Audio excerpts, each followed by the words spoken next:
সম্মানিত দর্শক, দেশ নিয়ে আসলে গভীর ষড়যন্ত্র চলতেছে। দেখেন, বিএনপি একটি সুষ্ঠু নির্বাচনের দাবি 2025 সালে এসে করে নাই বা 2024 সালেও এসে করে নাই। এটি ছিল 2014 সাল থেকে বিএনপির দাবি।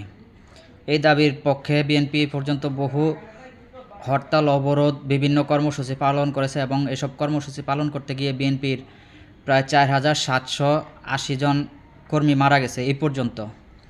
জুলাই অভ্যুত্থান ব্যতীত, মানে জুলাই অভ্যুত্থানে বিএনপির সর্বোচ্চ শহীদ আছে। এরা ব্যতীত বিএনপির বিগত 17 বছরের সরকার ফ্যাসিস্ট বিরোধী আন্দোলন সংগ্রামে 4780 জন কর্মী শহীদ হয়েছে।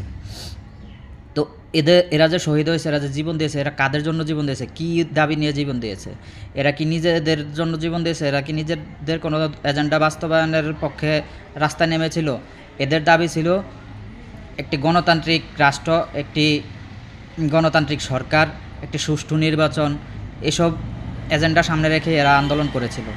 তো সেই আন্দোলনকে আপনারা সফল হতে দেননি, কারণ এখন যারা পিয়ার পদ্ধতি চাচ্ছেন বা নির্বাচন বিঘ্নিত করতে চাচ্ছেন বা নির্বাচন পিছিয়ে দিতে চাচ্ছেন, তারা বিগত অতীত স্বৈরাচার ফ্যাসিস্ট সরকারের আমলে এই স্বৈরাচার ফ্যাসিস্ট সরকারকে সমর্থন দিয়েছেন বা তাদের পাশে দাঁড়িয়েছেন। তাদের পাশে দাঁড়ানোর কারণে বিএনপি রাষ্ট্রীয় বাহিনী, আপনার পুলিশ, বিজিবি, র্যাব, সেনাবাহিনী, আনসার সহ যত বাহিনী আছে সকল বাহিনীকে বিএনপির বিরুদ্ধে ব্যবহার করা হয়েছে।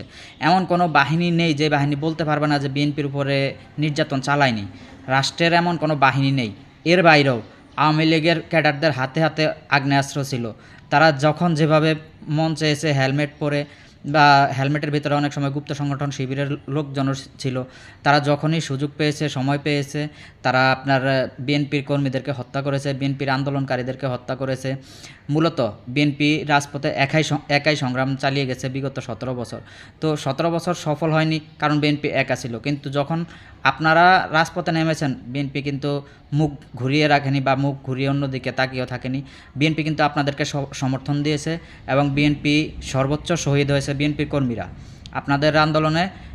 যেহেতু এটা আপনারা দাবি করতেছেন এটা আপনাদের আন্দোলন, ঠিক আছে, মানলাম এটা আপনাদের আন্দোলন, কিন্তু আপনাদের আন্দোলনে সর্বোচ্চ শহীদের সংখ্যা হলো বিএনপির। তার মানে বিএনপি আপনাদের পক্ষে ছিল এবং আপনারা বিএনপির বিরুদ্ধে ছিলেন বিগত 17 বছরে। আপনারা বিএনপির বিরুদ্ধে থাকার কারণে বিএনপি একা রাজপথে সফল হতে পারেনি। আর আপনারা সফল হয়েছেন বিএনপি আপনাদের পক্ষে আসাতে। বিএনপি যদি আপনাদের পক্ষে না আসতো তাহলে আপনারা সফল হতেন না, কোনোভাবেই না। তো এখনও সময় আছে দেশকে গণতান্ত্রিক প্রক্রিয়ায় ফেরানোর জন্য। তারেক রহমানের হাতকে